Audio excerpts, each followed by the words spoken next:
Assalamualaikum, my name is Nur Ainin Ilyana binti Rasno Aidid, and I'm going to present on the introduction of the Delay Hospital project in Lawas, Sarawak. So as we all know, Malaysia has been a successful developing country and is forging ahead to become a developed nation in its own mold. In order to be more successful, our nation has to be managed effectively, and its weaknesses and shortcomings have to be overcome. A major challenge it has to address in this endeavor is the strengthening of ethics and integrity. The government has implemented the Prime Minister Directive Number 1 of 1998, which aims to enhance the integrity of the management in government administration. This has been done namely through the setting up of the Integrity Management Committee in all ministries, departments and agencies of the federal government as well as the state government. However, there is no mechanism thus far to involve other sectors such as the private sector, political parties, non-government organizations, religious groups, the media, women, youth and students in an integrated and coordinated movement to enhance integrity. It is in this regard that the government has formulated the National Integrity Plan, which will act as a master plan to guide all of the above sectors. Some may get ethics and moral misconstrued. Although similar, there is differences between these two entities. Morals generally describe one's personal belief and values as to what is right and wrong, whereas ethics refer to a wide range of moral principles solely based on a gray area of questionable activity. So, what is moral compasses and how does it fit into public services? A moral compass is a tool to help navigate personal issues which affect any individual. This personal issue can include anything regarding finance, failure to pay income tax, questionable purchases, and money laundering. Even after 20 decades, the hospital project in Lawas still way more far to become reality. Too many lives are taken for granted since there are no health facility nearby their places. In one of the recent cases reported was a baby Jordan from Lawas the baby suffered an illness that required him to be admitted to hospital to admit to intensive care unit as soon as possible. However, due to inaccessible to the facility needed, the patient needed to go through 5 hours journeys to Miri by crossing Brunei checkpoints, which greedy people without the sincerity will turn their back and pretend nothing happened when the citizens are poorly affected by their actions.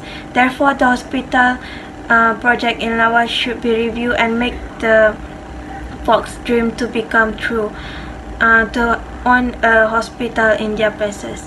Thank you. Hi, my name is Putri Sraben Tanasani. I will explain on the problems causing the project to be delayed. The first problem is unsuitable land site. In a parliamentary session in 2009, Datuk Henry, as the member of the parliament for Lawas, was dissatisfied with a statement by the then Minister of Health, Datuk Sri Leow Tiong Lai, when he stated that the reason for the delay was a problem in finding a suitable site for the construction. Datuk Henry mentioned that the project has already been approved for construction in the 7 Malaysia Plan. He further explained that the land site has already been identified, but the appointed contractor deemed the site unsuitable as it is pit soil or tanah gambut. Upon request by the Ministry of Health, the Land and Survey Department of Sarawak identified another piece of land which is not pit soil. However, an issue of land compensation arose because the land is not owned by the government.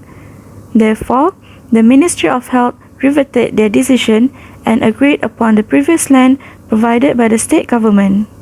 The issue was brought to attention again when the project commenced in 2011. In a parliamentary session, Datuk Sri Leow Tiong Lai mentioned that the project was approved in the first phase of the 10 Malaysia Plan. However, the Ministry of Health found the site offered by the state government as unsuitable because of its high cost to restore the land. Therefore, they decided to build the new Lawas hospital at the existing hospital site, where the area is expanded following the allocation of land by the state government. Price negotiation meeting was held on 10 of February 2012. On 6 of March 2012, the price negotiation was submitted to the Ministry of Finance for approval. Phase 1 of the project was completed on 13 of March 2013. Next, Phase 2A involved the work to demolish part of the existing Lawas hospital, earthwork and retaining wall. Ultimately, the project was delayed when it was entering Phase 2B. On 17 of November 2015, the cost for Phase 2B was being finalized, and if it was approved, the Public Works Department will negotiate on the cost with the contractor. At that time, this process was predicted to end in the mid-year of 2016. In the meantime, Phase 2A was successfully completed on 29 of November 2015. On 19 of May 2016, it is said that Phase 2B is still in the stage of design development and cost adjustment.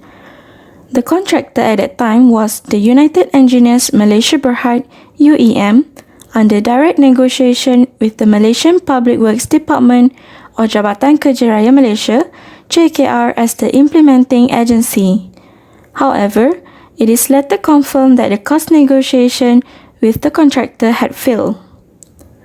The project was delayed for about a year before being retendered. According to Yang Berhormat Dr. Anwar bin Rapai, the Assistant Minister for Public Health and Housing, the retender for Phase 2B was open for bidding on 4th of May 2017 and closed on 1st of August 2017. However, the Ministry of Finance had postponed the result of the tender on 9th of January 2018 in order to review again the scope and costs of the project through the Value Management Lab. These events proved the lengthy process and challenges that caused the Lawas Hospital project to be delayed for a long time.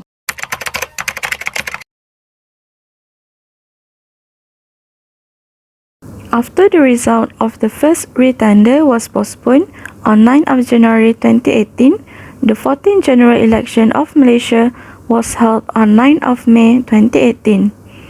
In a shocking turn of events, the Pakatan Harapan Coalition won the election, defeating the Barisan Nasional Coalition, who has been ruling Malaysia for 61 years since Malaysia gained independence from Britain in 1957. As the federal government changed unexpectedly, it had subtle effect on the affairs of the state. Prior to the election, Yang Berhormat Datuk Sri Fadilah Yusof was the Minister of Works of the Public Works Department. Soon after the election, Yang Berhormat Tuan Barubian took over the portfolio. On the other hand, Yang Berhormat Datuk Sri Dr. Zulkifli Ahmad assumed the position of the Minister of Health. At that time, Yang Berhormat Datuk Amar Awang Tengah Ali Hassan is the Deputy Chief Minister of Sarawak. He has been in the office since 2017 until now. Fadilah Yusof and Datuk Amar Awang Tengah seems to be in a cold relationship with Barubian and Dr. Zulkifli Ahmad when it comes to the development of Lawas Hospital. Barubian once described the Lawas Hospital project as a sick project. In response to his statement, Datuk Amar Awang Tengah mentioned that the project was at the value management stage prior to the election and was waiting to be tendered out. Similarly, Fadilah Yusof disagreed and pointed out that if it is a sick project, then the Pakatan Harapan government might be a part of the reason, as the project was supposed to be continued after the general election. Datuk Amar Awang Tengah was displeased when the then Minister of Health, Dr. Zulkifli Ahmad, put the Sarawak government at fault for the late approval of site.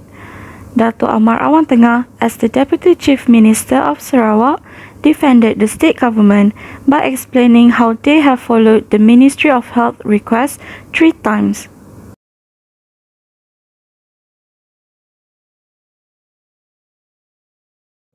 The Bunting site was then allocated for the construction of Santec's Lawas campus, but Dr. Zulkifli Ahmad accused the state government for taking back the site, causing delay in the Lawas hospital project. This situation somehow indicated an uncooperative and bad relationship between them. It is very important for the current ministers to join hands and have good relationship with each other to ensure the Lawas hospital project goes smoothly for the sake of the people. Next, Nur Solehatun Najiha will explain on the solutions. Hello, my name is Nur Solehatun Najiha binti Mukisti. Now we will move on to the solution. The first solution is retender of the project. After the tender result was postponed on 9 January 2018, the pre-qualification of the contractors for the project was finally advertised on 22 October 2018. On 15 February 2019, the delay project was retendered through open tender. In a statement by the Minister of Works Barubian, he mentioned that the tender documents are on sale on 4 March 2019 and the tender will be closed on 3 June 2019.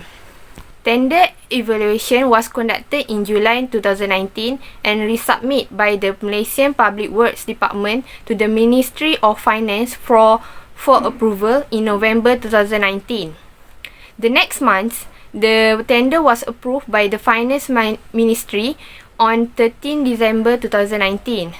A letter of agreement, LOA, was issued on 30 April 2020 and given to the appointed contractor, MCS Management Sdn Bhd on 24 June 2020 in an official ceremony.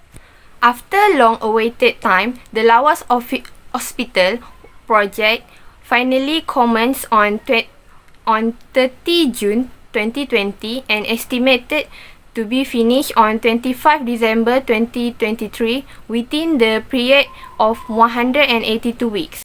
The second solution is close monitoring of the project. To ensure the project is achieved to the set goals, the Public Works Department, JKR, have been close monitoring the coordination meeting and joint inspection. It is to make sure that the physical performance of the projects follow the schedule and the project is increased in the current period without any delay. This solution is taken by the JKR since the project has been delayed since 2015 because of the tender process, limited tenders and direct negotiation.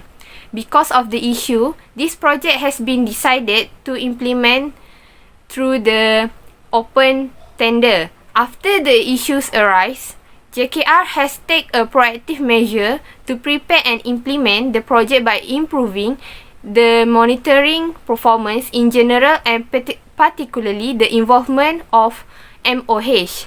As the result, MOH development project monitoring meetings are constantly held with close monitoring with the continuous supervision by the JKR to make sure the progress of the project on the construction site are going smoothly despite have faced some unavoidable barriers.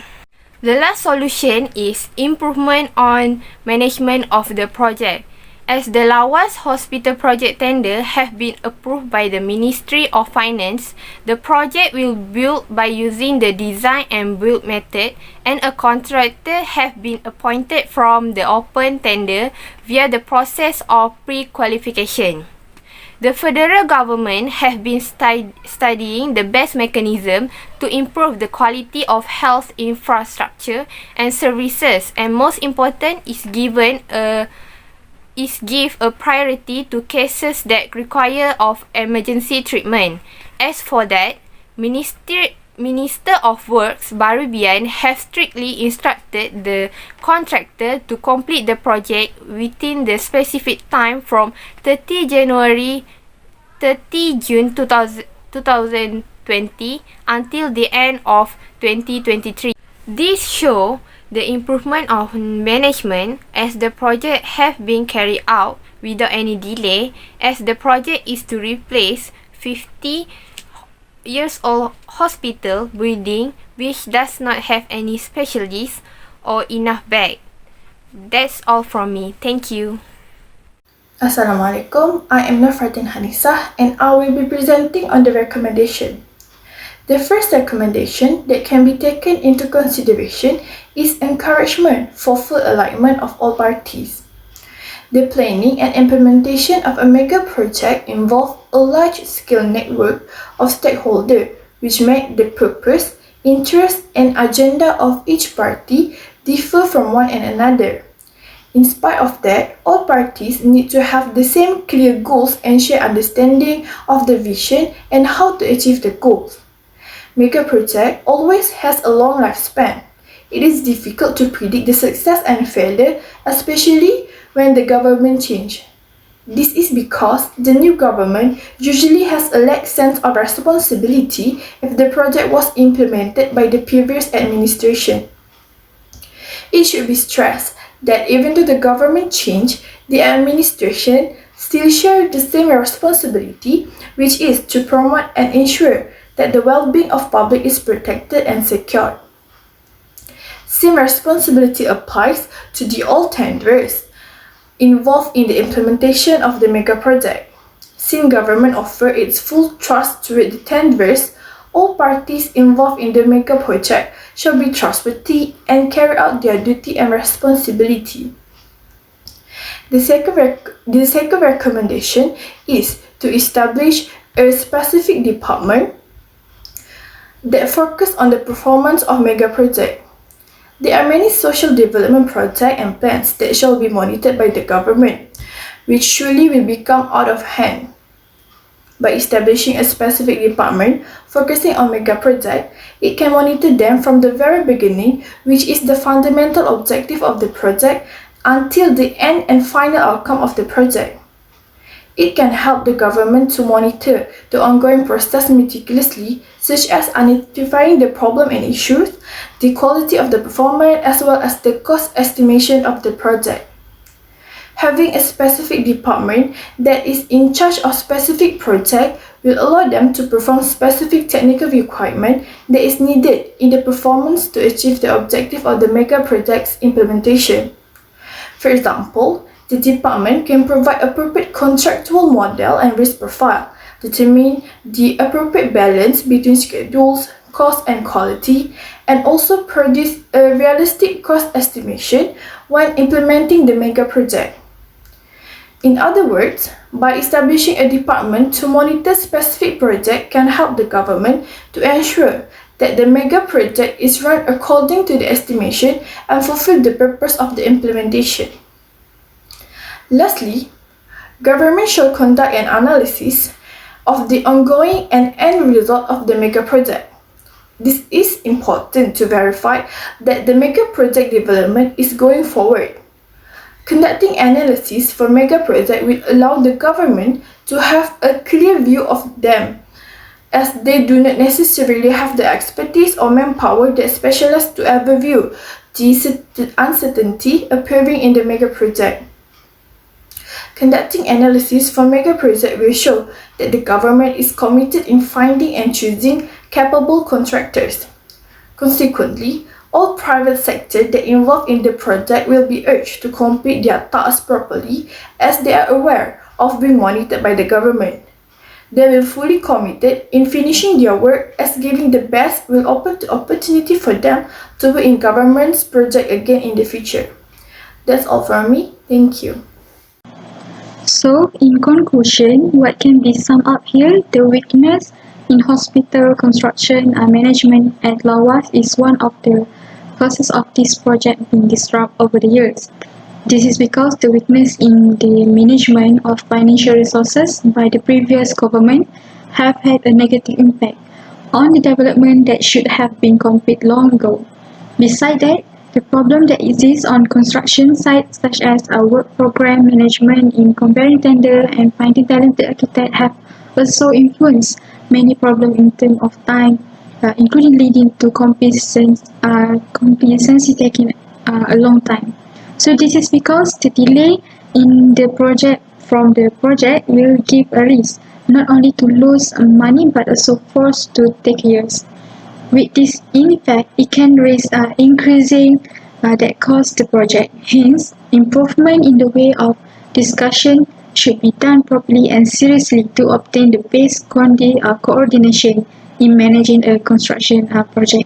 In fact, all these problems can still be constrained by constantly cooperating and having a good communication between the constructor involved in which also of a paramount importance. Thank you.